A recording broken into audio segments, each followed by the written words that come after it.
Hi, my name is Shilpa.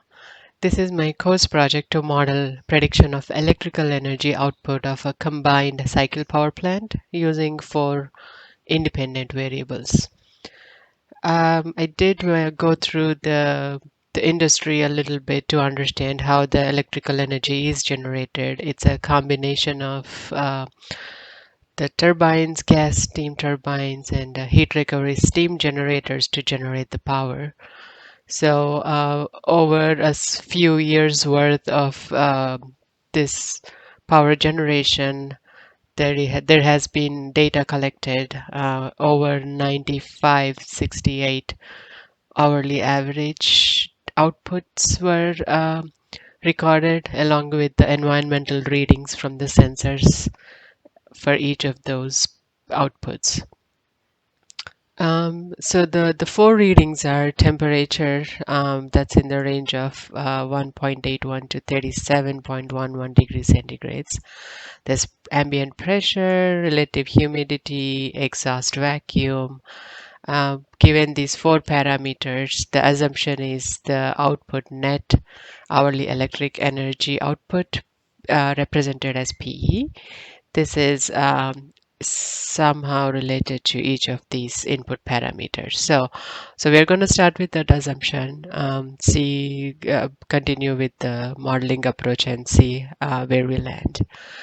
Um, so before we do anything, I just went in and saw if how each of these are related to the output. So I quickly drew a scatter plots, and then I noticed a linear uh, in a negative slope relationship between the output and the temperature, somewhat linear between vacuum and power output. So, and then for the other two, it's a big blob, but we can still draw a sort of linear relationship with positive slopes. So at a very high level, this is giving me insight that the the lower the temperature and vacuum, the higher the power output, and then the higher the humidity and pressure, the higher the power output. So observing a somewhat linearity, I'm gonna try a regression using the Excel.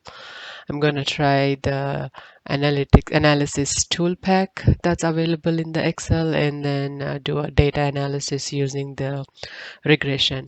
Since we have these four parameters, I'm gonna try the multiple regression, and then I will also try what kind of output that gives us. So, getting into the data really quick, I've downloaded the data set. The data set came in these four input parameters, obviously, and then the output. I quickly checked if there's 9,568. It looked like yes, there are 9568 rows of data. I did quickly check if there is any bad data like nulls or negatives that are outside of the ranges provided in the theory, in the description of the project. There isn't, and so the data set itself is pretty good. So what I did is I took this and I actually went in and I uploaded it into an Excel.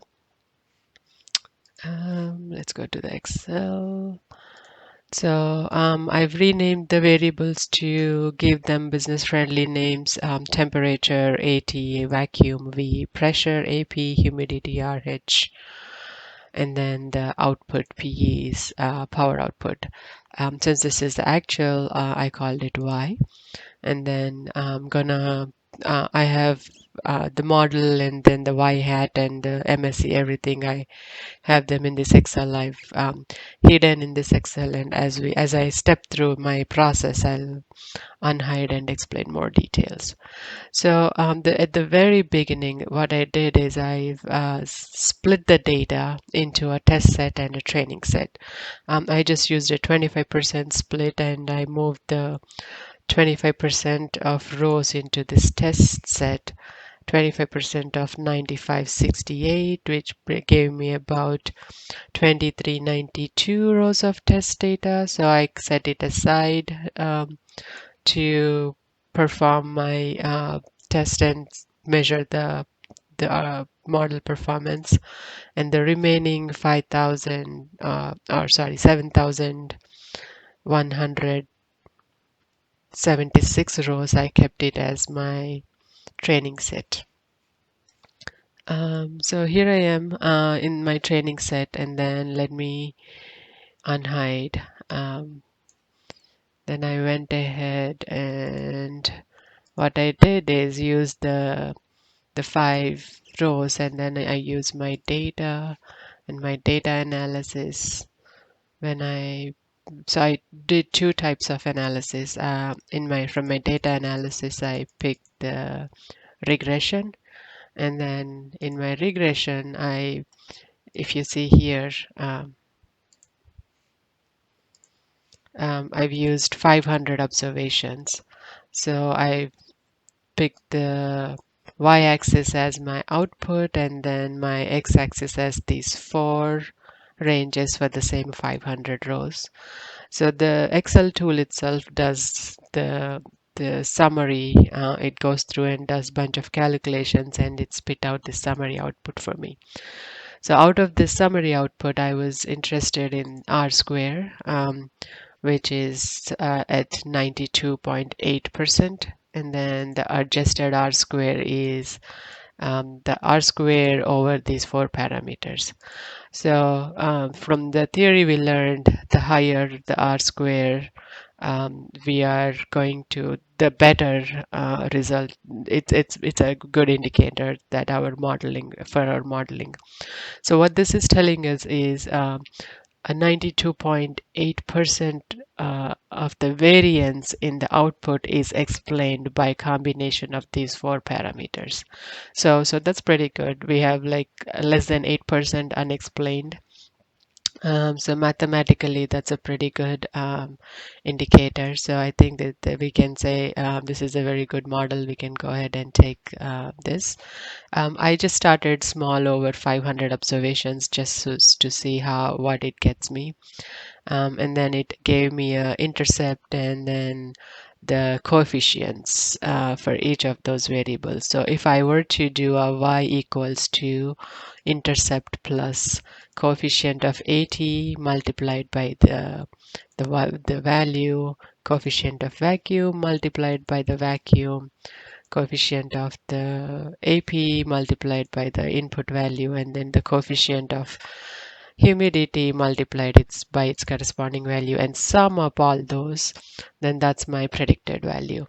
So I also generated the residual output, which actually gave me, if you look at row 1 here, that's this guy. So let me highlight. The actual is 463.26, and my predicted value using these coefficients is 467. So if you subtract 463 minus 467, that's your residual, minus 3.84134. So I do have these coefficients. Then I went ahead and tried the same thing with entire population, like all of the training set, 7175 rows or 7176 rows of the data set. So and then that also gave me a pretty good R square. 93% of the variance can be explained through these four parameters, so that's even better. Slightly over 92. And then there's a slight difference in my intercept and coefficient values compared to these. So what I did is I used both sets of coefficients, and I tried it on the test set to see what kind of mean square error I will get in. So let me unhide. This is my test set. I'm gonna unhide the columns that I hid. So I've calculated the y hat using the coefficients I received from the 500 sample. So I labeled it as my y hat predicted power output for the 500 samples. So the math is simple intercept plus coefficients multiplied by the respective variables and then sum it up. And then I did a error real quick, which is y minus y hat. And then I squared the error and I took a mean squared error for this for the test set. So I've arrived at a mean squared error of 22.19. I repeated the same process for using the coefficients I received using the entire population of training set, and I've landed um, at a mean squared error of 22.34. So not much difference really. So I wouldn't like say one model is great or one model is breaking. We are always looking for a low error, but in the abundance of training set, I think I will prefer to use the entire population to learn. Um, so I think with the entire population, if I did a multiple regression, this is a reasonable uh, model to predict the y hat for any of those four variables. But then I also quickly tried to um, do with two variables. Let me unhide my sheets. So I have two other sheets here. Let me delete this extra one I just created, and then let me unhide the other one too. So for this, I took the same thing, but instead of doing the four variables, I actually considered only two variables in my data analysis. So if I unhide, if you look at the variables, I only considered the temperature and vacuum. Remember the scatter plots, which has a pretty good slope for temperature and vacuum. So I just saw what kind of R square I will get with the only two variables. So I got about 91.6 R squared for over the entire population. So the difference between the R squared between using two variables versus four variables is in the range of 2%. So although the pressure and humidity do factor in, the variance that contributed by those two is just around 2%. So that's a good observation. But then I got into a significance of F in both sets. So I don't know if that's a problem. That seems to be a too good of a fit to believe, according to the theory I learned. However, since this data is from the uh, observations over time, I would have to pass that observation that it is probably okay. Um, so anyway, back to the two variables. With the two variables, I took the intercept temperature and vacuum, and I applied this back on here on the test set. Let's unhide, and then I've arrived at the mean squared error of 25.